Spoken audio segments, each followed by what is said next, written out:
What's up, guys and gals? Welcome back to the Nerdcast for the next episode of Weekly Indie Newcomer, the series where you and I sit down and play a game that I have made my way through over the course of the last week. This week, we're taking a look at PixelPi's Pulse, a game that puts you in control of a little blind girl who's trying to do a trial for her tribe, and she witnesses the world through sound waves that travel over everything else. If you're into like artsy-fartsy games, or if you like games that are a little bit psychedelic and weird, or they have like a kind of creepy factor to them, you might like this one. Not to say it's scary, it's just very much sort of like an Alice in Wonderland type deal where weird things happen and you're just like, what the hell is that? And you just like stare at it for a minute and then it comes and eats you and you're like, oh man, I should have ran instead of staring. So without further ado, let's play ourselves some Pulse. There's a lot of ground to cover and I think there's a lot of things to talk about here. If you wanted to get my final thoughts about the game, because this is a formal review, feel free to jump to the end of the video. I will annotate it and let you know where it is at. Alright, let's start the game off.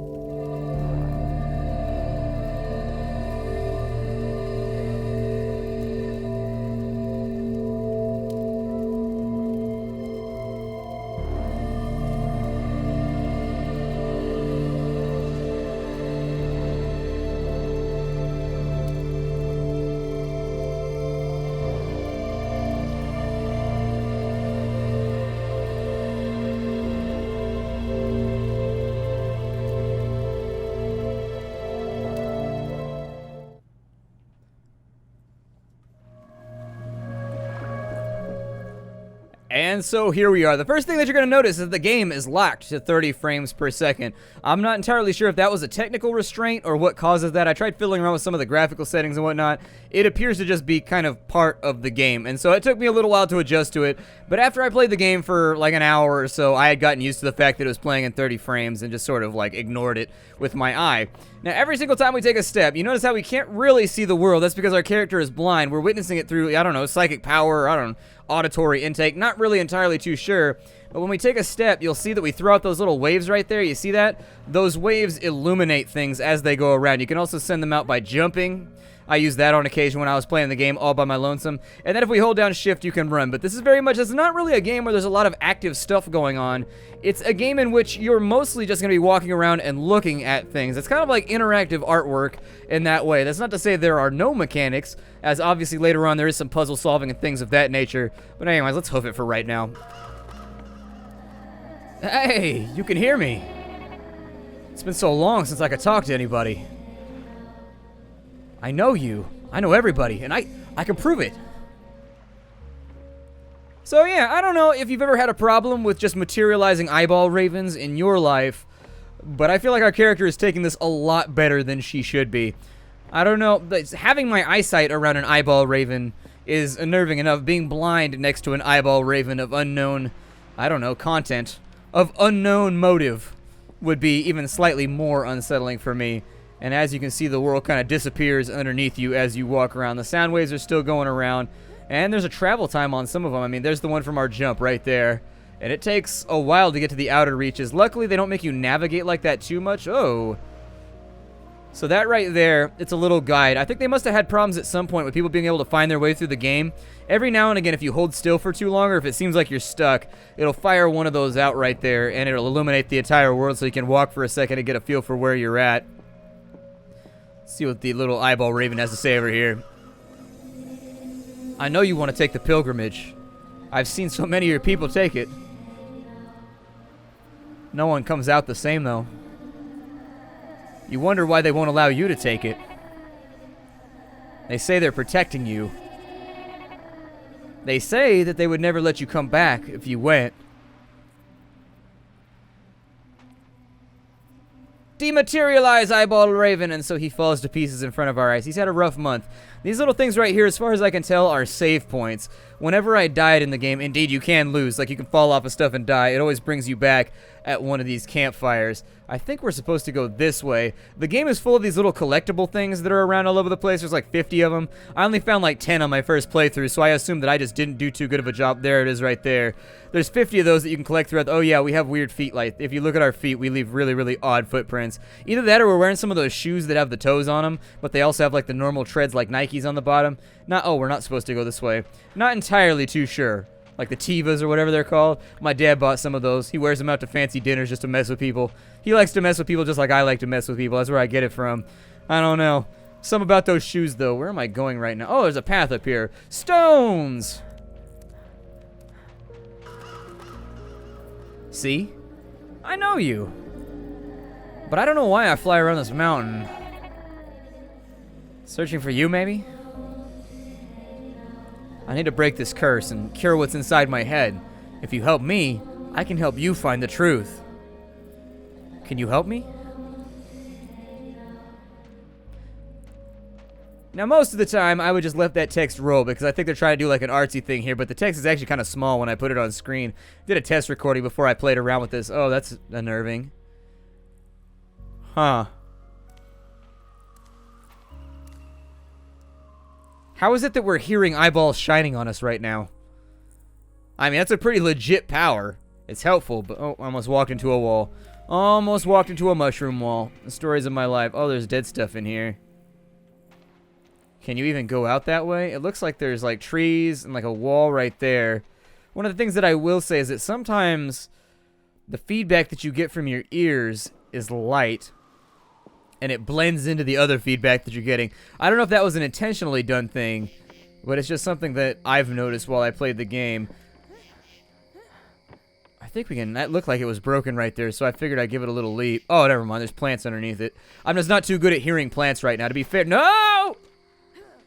To be fair, plants don't really speak up very well to begin with, so... It is what it is. You'd be like, hey, herbs, you kind of want to contribute to this adventure in some way? And they're like, nah, just doing my thing, being leafy. You know, doing that leafy stuff. Doing things that plants are normally entitled to do. Photosynthesizing. Oh, there's not a whole lot of light down here, although I wouldn't be able to tell you if there were. I guess you could feel it on your skin. I don't know. There's a couple of blind people that live at my apartment complex.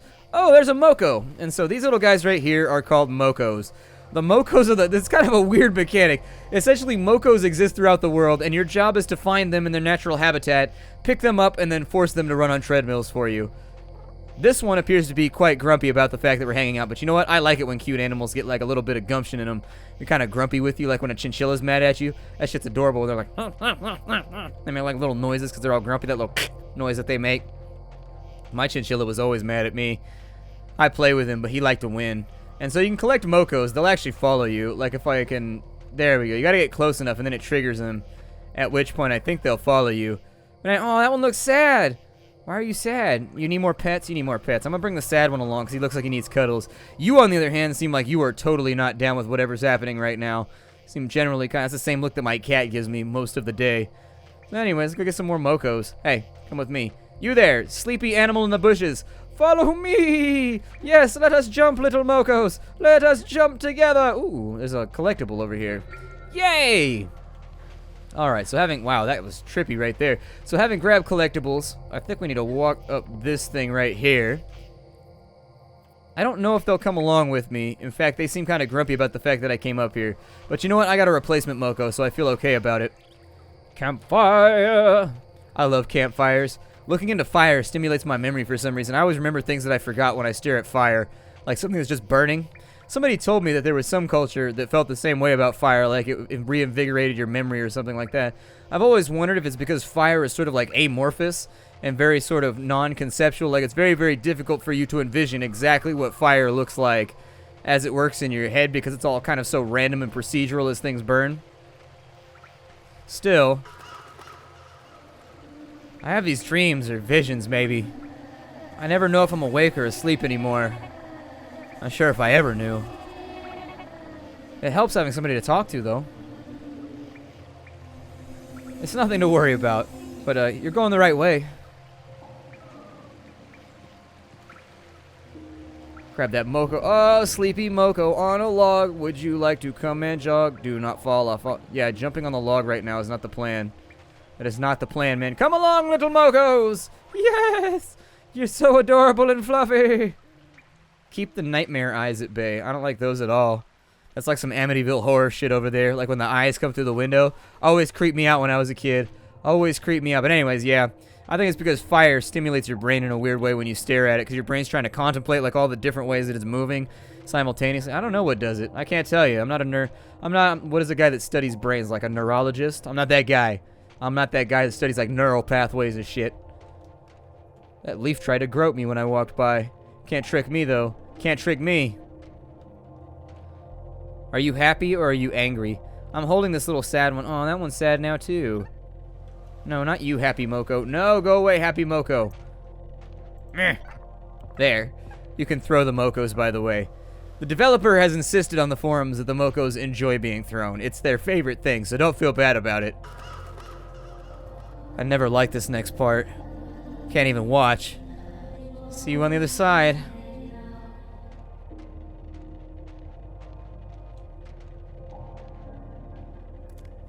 So we've got a large statue. And indeed, he appears to be holding a bowl. I prefer to share a bowl. He looks like he's hoarding it to himself. You can throw a Moco into it.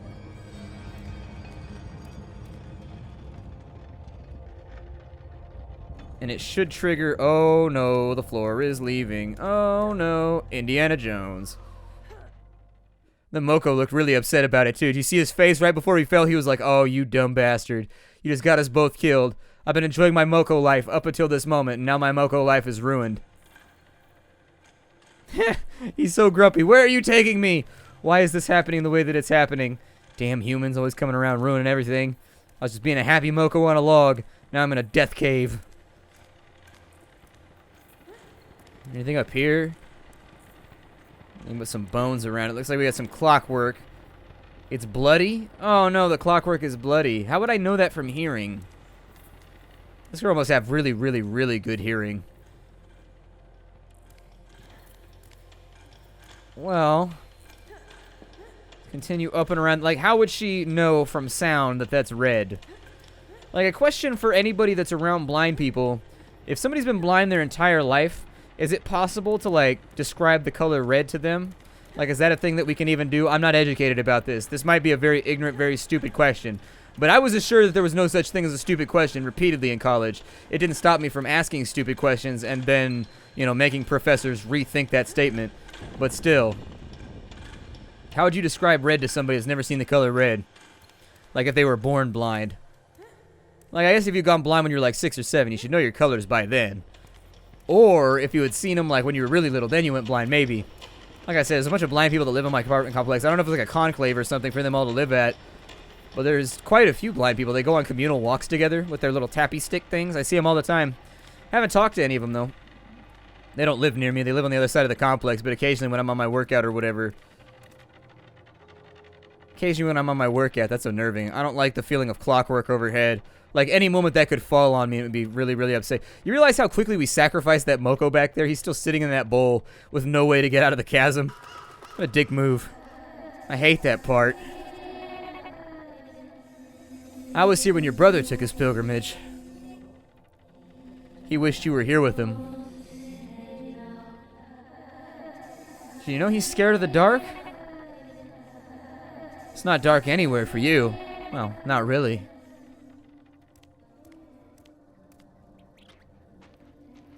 Are there more Mocos around here? They make me feel better about this. Like, if you could just sprinkle Mocos throughout every game that's creepy, I think I actually wouldn't be worried about any game ever. Like, normally, I have a low threshold anyways. Like, meh. I'm sorry, a high threshold for being creeped out anyways. However...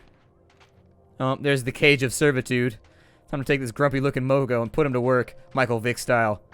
Oh, I missed. Sorry, I got bad aim, Moco. It's not my fault. Okay, it is kind of my fault, but I'm a blind girl. You can't expect me to be exactly shooting baskets here. There we go.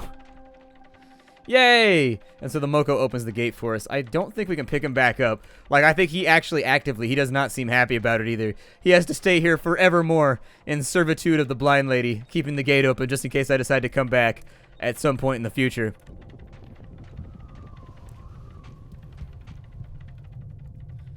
Well, there's a number of Mocos around here, that number being 3 or 4.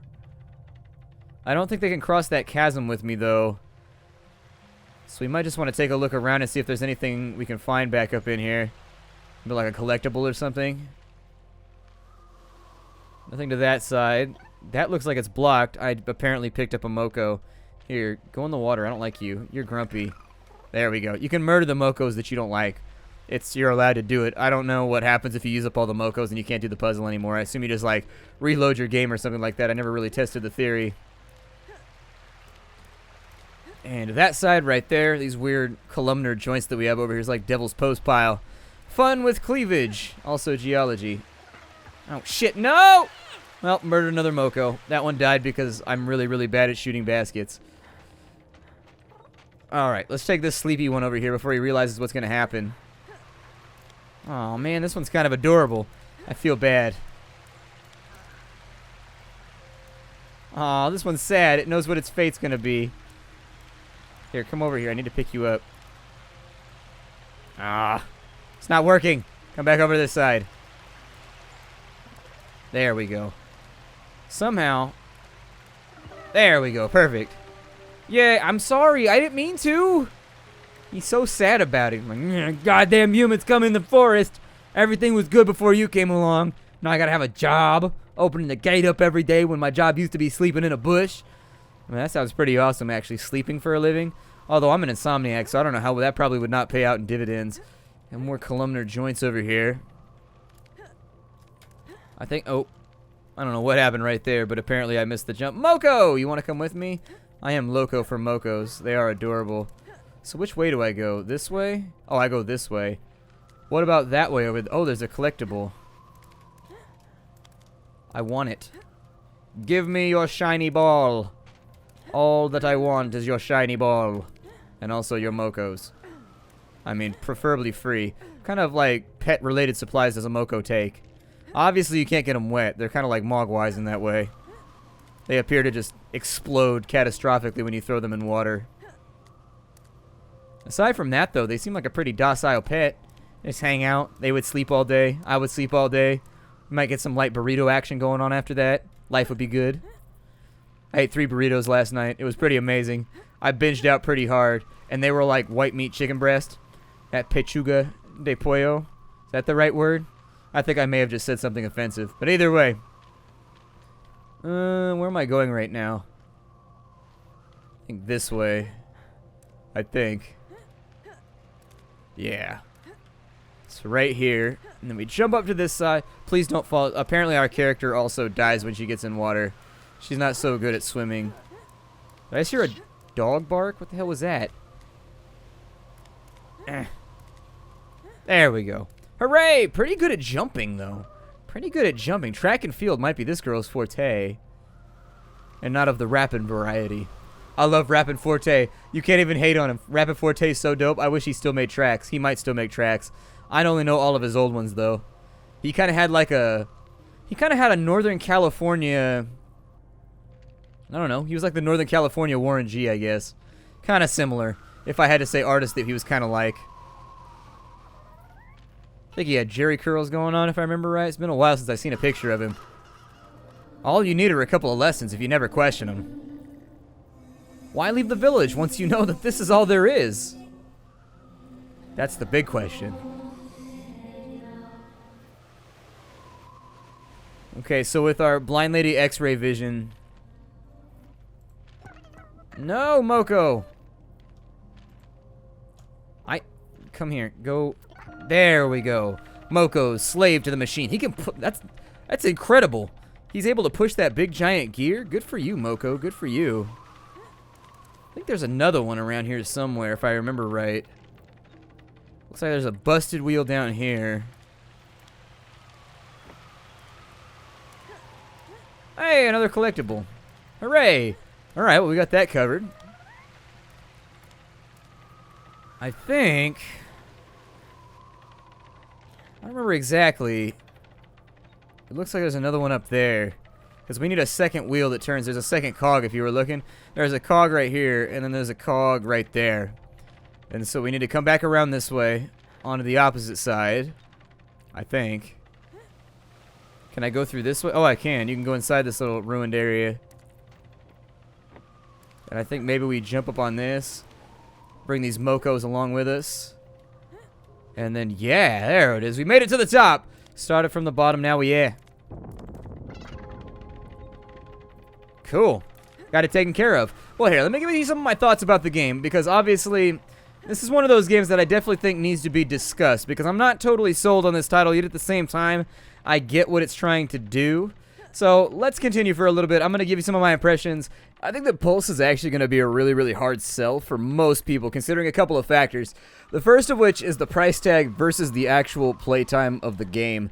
I finished my first playthrough blind in about 55 minutes, and while the game contains several levels and portions, the truth of the matter is that the game's price point is way too high to justify the limited playtime and lack of replayability.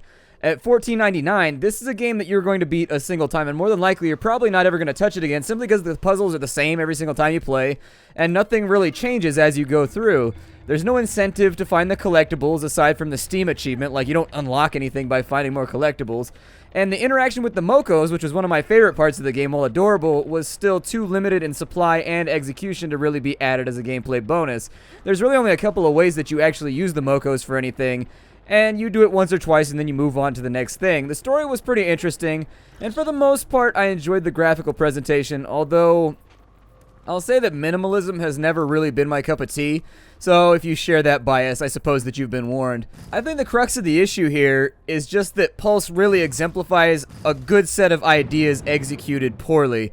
The game relies on 8 or so gimmicks throughout the course of the game, and each only lasts about 5 to 7 minutes, and so right around the time you start to enjoy a particular set of mechanics, it's gone forever and you're on to the next little whim that the designer had. A big part of designing a particular piece of fiction, gameplay, artwork, music, whatever, is having lots of good little ideas, but even more important than that is finding a way to marry all those little ideas into a cohesive, greater experience. Pulse really failed to do this for me, and each little bit felt patched together, and while the individual zones themselves were interesting to explore and play around with, overall the game's duration really needed work. A little more time to dabble with each area and idea, and actually get in there and appreciate it would have been nice. It's kind of rare that I do negative reviews, but I really feel like the game offers too little in terms of what it's actually offering for $14.99. To put this in perspective, you can get Don't Starve for $14.99, or you can get Terraria for $9.99. These are both games that'll eat up 80, 100, 150 hours where you'll have loads of stuff to play around with. And so I think the cost is too high.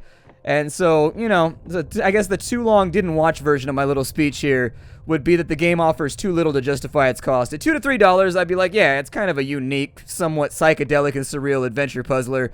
But for $15, it's not nearly enough. My name is Splattercat. This is Weekly Indie Newcomer, where we take a look at a game that I've been playing over the course of the last week. Today's game, if you still wanted to check it out, is Pulse. I'll have a link for you down below. I will see you all next week with whatever I decide to present. Hi to everybody.